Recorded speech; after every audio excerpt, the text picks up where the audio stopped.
Junction से आप देख रहे हैं हमारी ये विशेष पेशकश गौड़ा गाड़ी। जी हाँ, बुलेट ट्रेन का सपना लेकर आई है मोदी एक्सप्रेस। लेकिन बड़ा सवाल यही है कि क्या अच्छे दिनों का इंतजार अब खत्म हो जाएगा? क्या सब कुछ बदल जाएगा? क्या भारतीय रेल अचानक ओवरनाइट, जिसे अंग्रेजी में कहते हैं, बदलाव उसमें हम देख लेंगे? क्या दस्तूर, क्या तरीका, क्या रवायत, क्या इतिहास, सब कुछ पलट जाएगा इन वादों के साथ? यही है वो सवाल आज हम उठा रहे हैं।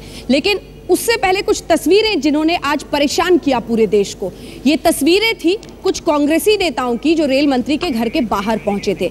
घेराव धीरे धीरे बेलगाम हो गया और रेल मंत्री के घर के बाहर नेम प्लेट तोड़कर मुकेश शर्मा जैसे पूर्व विधायक जो कांग्रेस पार्टी के हैं, नेम प्लेट पर उछलने लगे, कूदने लगे। इधर टीएमसी और बीजेपी सांसदों के बीच झड़प हुई, बेकाबू हो गए संसद के अंदर। तो संसद के अंदर और संसद के बाहर दोनों ही रेल बजट पर जो हंगामा हुआ उस पर खड़े होते हैं गंभीर सवाल ये कि क्या इस देश की राजनीति और रवायत अपने गिरने के स्तर को कहीं पर रोक पाएगी? क्या तरीका और दस्तूर बदलेगा? ये देखिए मुकेश शर्मा को कितना नाज कर रहे हैं इस बात पर कि सदानंद गौड़ा के नेम प्लेट को जमीन पर पटककर उस पर वो चढ़ गए। मीम अफजल साहब, हालांकि मैंने आपकी प्रतिक्रिया इस पर पहले ले ली थी, लेकिन सवाल यही है कि ये जो दस्तूर है, ये जो तरीका है, ये सिर्फ अफसोस जता देने से खत्म नहीं हो रहा। दिक्कत की बात यही है। और मैंने आपको ही प्रवक्ता के तौर पर न जाने कितनी बार अफसोस जताते हुए सुन लिया है। बदलेगा दस्तूर? देखिए, बदलेगा जरूर।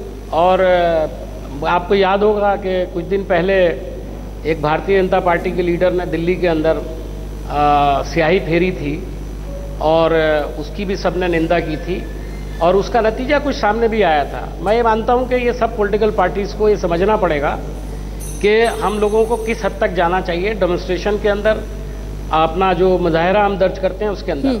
बहरहाल आपने दिखाया, मुझे फिर दोबारा से वही बात कहूँगा कि ये कांग्रेस पार्टी कभी भी इस तरह की चीज़ों को एनकरेज नहीं करती। ख़ास तौर पर यहाँ तक कि आप तो इसकी बात कर रही हैं, मैं खुद ये बात कह सकता हूँ कि हमको ख़ास तौर पर हिदायत है कि हम कभी भी अपने अल्फाज में उन अल्फाज का इस्तेमाल न करें जिससे किसी का दिल शकनी हो और जो तहजीब के दायरे से गिरे हुए अल्फाज हों। तो मैं तो यही मानता हूँ कि कांग्रेस पार्टी और उसकी क़यादत की तरफ से जो हिदायत है उसको सारे कांग्रेसियों को उसको फॉलो करना चाहिए। और जो लोग नहीं करते हैं अगर उसको फॉलो, तो जाहिर है कि उनसे बाद में पूछताछ भी होती है। और मैं यही कहूँगा कि आपने जो कुछ भी कहा है ये सब मिलजुल करके ही करना होगा।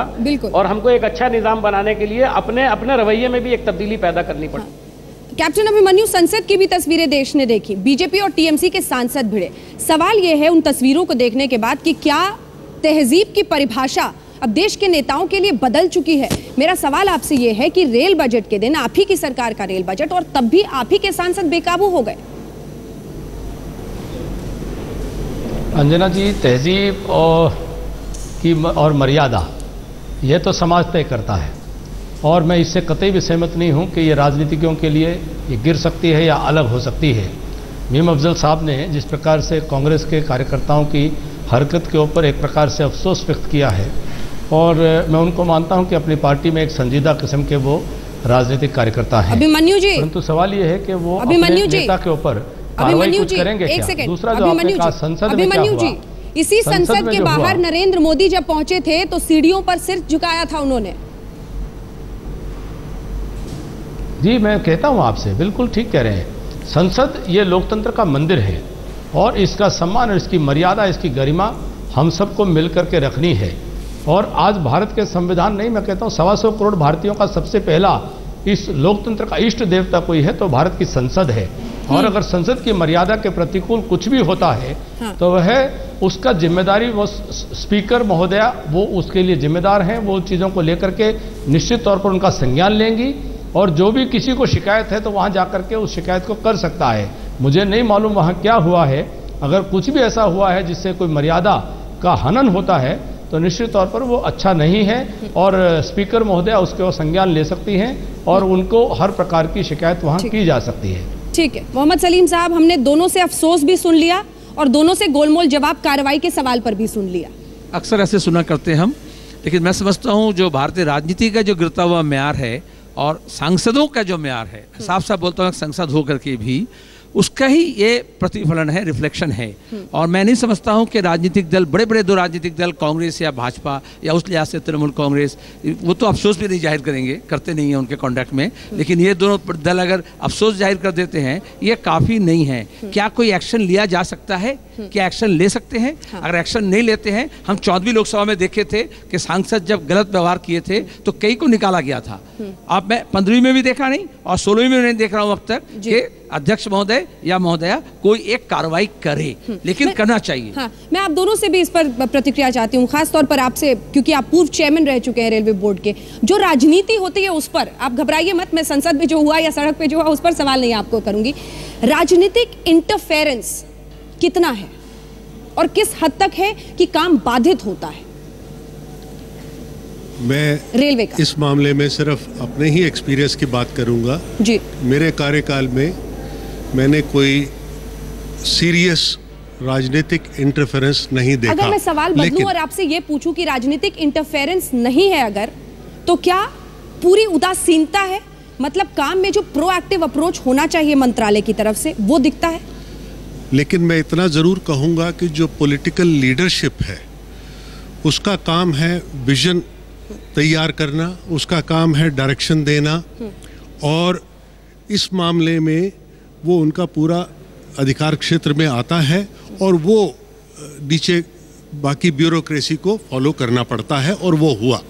और इसमें कोई इससे ज़्यादा मैं नहीं समझता कि इंटरफेरेंस मैं या मेरे किसी साथी ने देखा है। जी प्रांजल, रेलवे का एक दूसरा नाम है वोटवे, और वो वोटवे हमेशा से, चाहे एनडीए की सरकार हो, आज कह रहे हो सदानंद गौड़ा साहब की राजनीति के लिए इस्तेमाल हुआ, पर आपने भी एनडीए में यही इस्तेमाल किया था, नीतीश को दिया या फिर आपने रामविलास को दिया, उसके बाद भी गठबंधन की पार्टी को खुश रखना है, रेलवे मंत्रालय दे दीजिए। ये लिंक क्या इस प्रचंड जनादेश के साथ खत्म होगा?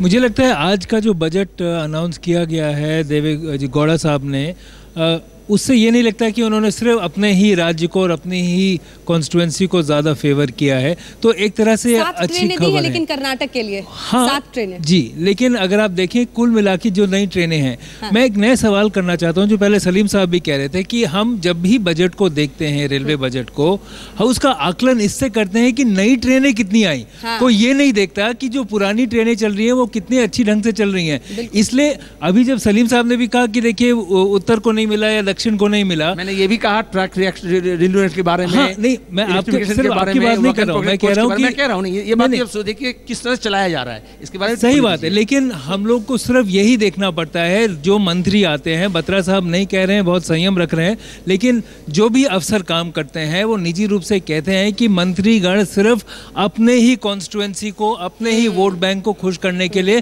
पूरे मंत्रालय का इस्तेमाल करते हैं। बिहार एक्सप्रेस, और बिहार एक्सप्रेस तो कितनी लंबी चली है। अब देखिए बाकी देश का क्या हुआ, कुछ नहीं हुआ, और यहाँ पे भी वहाँ का भी कुछ नहीं हुआ, सिर्फ घोषणाएं होती है। आप ये बताइए 1950 से 2011 तक केवल 11,000 किलोमीटर ट्रैक नए बने हैं, रेलवे लाइन बनी है। उसी दौरान चाइना ने उसी डबलिंग से भी ज्यादा हो गया। नहीं, उसी दौरान चाइना ने, आप चाइना का, आप जापान होके आई हैं, लेकिन चाइना की बात बताऊं, 1 लाख किलोमीटर उन्होंने नहीं बना दिया है। क्यों बना दिया है? हम अगर 1 लाख नहीं बना पाते तो 50,000 तो बना लेते, 30,000 तो बना लेते, लेकिन केवल 11,000 क्यों हुआ? ये 1950 में चाइना के नेटवर्क हमसे कई पीछे थे।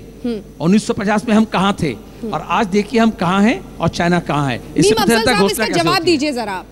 11,000 तो चीन जैसे देश ने सिर्फ हाई स्पीड ट्रेनों के लिए पटरियां बिछा दी हैं।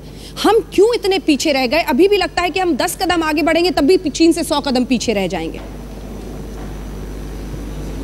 देखिए, इस पर बहुत तफसीली गुफ्तगू की ज़रूरत है। मैंने अफ्रीका में काम किया है और वहाँ मैंने चाइना के काम करने का तरीका देखा है, और मेरा ये मानना है कि चाइना के अंदर एक डिसीजन मेकिंग पावर जो है वो एक बड़ी अलग तरह की है। हमारे यहाँ एक डेमोक्रेसी है, हमारे यहाँ हर चीज़ के अंदर पार्लियामेंट है, कैबिनेट है, अवाम है, सभी को नज़र में रख करके। मीम अफजल साहब, आप क्या कह रहे हैं? सुन लीजिए मेरी बात। क्या बता रहे हैं? मतलब नहीं, सवाल ये है कि ये तो विकास का काम है, ये तो चुनी हुई सरकार के लिए और भी आज़ादी होनी चाहिए कि हम चीन को पीछे छोड़ते। और डिसीजन मेकिंग की आप बात कर रहे हैं, तो आखिर जो ड्यूअल डिसीजन मेकिंग रहा, क्या वो जिम्मेदार रहा पिछले 10 वर्षों में? नहीं, ड्यूअल का मामला नहीं है। देखिए, हर काम के लिए पार्लियामेंट में भी जाना पड़ता है, बहुत सारी चीज़ें हमारे यहाँ हैं, और मेरा ख्याल ये है कि अगर हम उस पर एक तफसीली गुफ्तगू करेंगे तो मैं शायद ज़्यादा अच्छे तरीके से रोशनी डाल पाऊंगा। बहुत सारे रीजंस हैं, अपने आप को चाइना से हम लोग कंपेयर ज़रूर कर सकते हैं, लेकिन बहुत सारे बातों में हम उनसे कंपैरिजन नहीं कर सकते। अफ्रीका के 30 देशों के अंदर चाइना जिस तरह से असरअंदाज हुआ, हम भी वहाँ काम कर रहे हैं। जिस तरह वो अपनी क्रेडिट लाइन लेकर के जाते हैं, हमारे पास वो क्रेडिट लाइन अवेलेबल नहीं है। उससे नहीं, हमने $5 बिलियन दिया है अफ्रीका को, क्या बात कर रहे हैं? प्रांजल एक काउंटर क्वेश्चन करना चाह रहे हैं मीम अफजल साहब। प्रांजल एक काउंटर मीम अफजल साहब, अब इसको इसमें अफ्रीका का क्या लेना देना? आप पैसे की बात कर रहे हैं तो भारत सरकार ने $5 बिलियन का लाइन ऑफ क्रेडिट दिया है अफ्रीका को। मनमोहन सिंह जी ने अनाउंस किया था, मैं खुद वहां पर था जब इंडिया अफ्रीका समिट हुआ था। लेकिन बात यह है कि रेलवे मंत्रालय का अपना बजट इसलिए है क्योंकि रेल मंत्री को पूरी छूट है। और जब भी कांग्रेस की सरकार थी, क्या कारण है कि कांग्रेस की सरकार ने नई रेलवे लाइनें नहीं लगाई जिस गति से लगानी चाहिए थी। तो इसमें कोalition का कोई काम नहीं है, इसमें पार्लियामेंट का कोई रूल नहीं है, रेलवे मंत्री के पास पूरी पावर्स होती हैं। फ्रेट कॉरिडोर्स का ऐलान पर ऐलान होता रहा, लेकिन सब किस तरह से लंबित हैं मीम अफजल साहब? देखिए अंजना जी, मेरे पास जो 12वां प्लान है उसमें रेलवे ने क्या किया है, हमारा ग्रोथ क्या हुआ है, इसकी तफसीलात मेरे पास मौजूद है। लेकिन आपके प्रोग्राम में इतना वक्त नहीं है कि उसको तफसील को बता सकूं। उससे ये साबित होगा कि हमने बहुत कुछ किया है। और आज की सरकार तो ये साबित कर रही है कि जैसे हमने रेलवे चलाई नहीं, छकड़ा कंपनी चलाई है कोई। और आज आपने शुरू में उसका जिक्र किया था कि आप उस तरफ आएंगी। ये जो निवेश की बात हो रही है, एफडीआई और पीपीआई, इसके असरात क्या होंगे? क्या ये सरकार, ये तो आप ही शुरू किए थे, कॉर्पोरेट सेक्टर को आगे ला करके पूरे रेलवे को उसके हवाले करने वाली है? जरा इस पर भी गौर कर लीजिए आप। मीम अफजल साहब, बात होनी चाहिए। इसकी भी शुरुआत आप ही की कांग्रेस सरकारों ने की है। चलिए आपके पास लौटेंगे। और लगातार कॉन्ट्रैक्ट पर खाना दिया जाता रहा है और अभी भी जो होगा उसमें यही तरीका लगभग चलेगा। आपके पास मैं लौटूंगी, पर न जाने कौन सा कागज आपने रखा है और कौन सा जादुई आंकड़ा उसमें है, लेकिन जितनी पटरियां बिछी हैं देश के सामने पिछले इन वर्षों में, वो आंकड़ा हम देश को बता रहे हैं। लेकिन इस बीच 3 पूर्व रेल मंत्री वो क्या कह रहे हैं इस बजट पर, हम आपको जरा सुनाते हैं। सदानंद गौड़ा जो जल्दी जो लिखा हुआ था, डिक्टेशन दिया हुआ था, पढ़ के जल्दी ले रहे हो। पीपीपी के जरिए कह रहे हैं ज्यादा सुविधाएं देंगे, क्या संभव है? सारा पीपीपी का एक्सरसाइज हम कर चुके हैं। Where is money? दुनिया में लोगों के पास पैसा कहाँ है? कौन आएगा तुम्हारे यहाँ लगाने के लिए पैसा? पीपीपी जो ये तो माना दिखाया जा रहा है, PPP partnership, world class station, this that, aerodrome जैसा। बाहर का आदमी आएगा तो जो देने जा रहे हो तो वो अपना कमाई करेगा कि तुमको पीपीपी करेगा? कुल मिलाकर के अगर एक शब्द में कहें तो ये निराशाजनक है। इसमें कोई नई बात है। बिहार की अनदेखी तो होनी ही है। बिहार तो अभी केंद्र में बैठे हुए लोगों का टारगेट है, वो हम मानते हैं, अपनी भड़ास निकालते हैं। लेकिन भाई वो एक अलग विषय है। अब तो यहाँ वाले लोग क्या क्या बोलते हैं और कुछ देर के बाद कमेंट पास करेंगे जैसे रेलवे के एक्सपर्ट हों। लोगों की उम्मीदें बहुत बढ़ा दी थी, सौगात तो उनको एक बहुत बड़ी दे दी थी पहले, कि किराया बहुत बढ़ा दिया, भाड़ा बढ़ा दिया। लेकिन आज जो सौगात लोग जब इंतज़ार कर रहे थे और सौगात का, वो सौगात लोगों को नहीं मिली कि सुविधाएं कैसे अच्छी और हो जाएं, उनका डिक्लेयर करें, उनका ऐलान करें, ऐसी नहीं हुई। दिखाया था लोगों को कि आसमान से चंद्रमा उनको ला देंगे, लेकिन उनको पटक दिया। उन लोगों को कहीं किसी को कुछ नहीं मिला। क्या आ गए हैं मुसाफिरों के अच्छे दिन? ये वो सवाल है जो आज हम उठा रहे हैं इस बजट के बाद। और इस बजट के जरिए क्या आपके अच्छे दिन आएंगे? मोदी एक्सप्रेस पहुंच चुकी है अब इस पहले इम्तिहान में एक स्टेशन पर कम से कम। पीपीपी, तकलीफ क्या है इसमें मोहम्मद सलीम साहब? Public private partnership. सरकार पिछले 20 साल से सिर्फ रेल नहीं, सब विभाग में जब भी कोई समस्या के सम्मुखीन होते हैं तो वो कहते हैं पीपीपी बोल देते हैं, प्राइवेट पब्लिक पार्टनरशिप, और या तो एफडीआई। लेकिन आप ये देखो कहाँ वो टेक ऑफ कर रहा है। ये तो नई बात सदानंद गौड़ा जी नहीं कहे। एनडीए के जमाने में ये बात कही गई थी, जब राम नायक जी थे तब कही गई थी, जब यूपीए के जमाने में कही गई है। और हमेशा ये घोषणा किया जाता है कि आपकी ये समस्या है, अच्छे दिन आने वाले हैं, प्राइवेट प्लेयर्स के जरिए, लेकिन कहाँ वो प्राइवेट प्लेयर्स हैं, उनके पास इन्वेस्टेबल फंड कहाँ है? अगर वो प्रॉफिट नहीं होगा मोटिव, अगर आप उसको प्रॉफिट नहीं देंगे, आप 6% सरप्लस रख सकते हैं, तो वहाँ पे कौन है? अभिमन्यु, आपसे लेना चाहती हूँ मैं, इसका जवाब दीजिए। और कॉन्ट्रैक्टर्स किस तरह से तांडव रच सकते हैं रेलवेज के अंदर, वो भी हमने देखा है। देखिए, दो बातें हैं आज जो रेल मंत्री जी ने कही हैं। एक तो जो भी सुविधाएं वर्तमान में प्राइवेट कॉन्ट्रैक्टर्स के माध्यम से दी जा रही हैं, अगर खाना उसकी क्वालिटी अच्छी नहीं होगी तो उस टेंडर को रद्द कर दिया जाएगा, और सफाई की व्यवस्था से लेकर के खाने की व्यवस्था से लेकर के अन्य जितनी सुविधाएं रेलवे स्टेशन और प्लेटफॉर्म और ट्रेन में मिलनी चाहिए, उनके स्तर को सुधारा जाएगा। दूसरा जो हमारे सलीम साहब बता रहे हैं कि पीपीपी कहाँ है, पीपीपी एक मॉडल है फाइनेंसिंग का। अगर पीपीपी नहीं होता तो आज हमारे देश के जो एयरपोर्ट्स हैं, उनकी जो क्वालिटी है, किस प्रकार की हालत देश के एयरपोर्ट्स की थी, आपका हमने देखा, वो नहीं होती। मुंबई के अंदर मेट्रो है या अन्य राज्यों में मेट्रो है, वो मेट्रो सुविधाएं नहीं आ पाती, दिल्ली मेट्रो पीपीपी नहीं है, रोज ट्रेवल कर रहे हैं। आप सरकार के नाते हमारी जिम्मेदारी है, आपकी और हमारी जिम्मेदारी है, देश की संसद सर्वोच्च है, कि हम उस पीपीपी मॉडल में उसके जो प्रॉफिट जो है, मोटिव है, उसको लिमिट करके, उसको इंटरेस्ट और सब चीजों को ध्यान में रखते हुए वह मिनिमम रख करके देश के अंदर प्राइवेट इनिशिएटिव का लाभ उसके विकास में लगाया जा सके, उससे रोजगार की संभावनाएं बढ़ती हैं। कमी अभिमन्यु साहब, एक कंक्लूडिंग रिमार्क जल्दी से मीम अफजल साहब। देखिए, मेरा कहना है कि अगर आपको पीपीपी और एफडीआई लाना ही है तो फिर आपने किराया बढ़ाया है क्यों? एक महीना इंतजार करते और किराया ना बढ़ाते, शायद एक अच्छा मैसेज जाता। दूसरी बात, मैं आपको एक बात कहना चाहूँगा और इसको नोट कर लें ज़रूर, कि आज तक अभी हमने जो बातें की हैं वो एक रेलवे में एक बड़े सर्टेन क्लास को ही अट्रैक्ट करती है, और उसकी तादाद 20, 25, 30% से ज़्यादा नहीं है।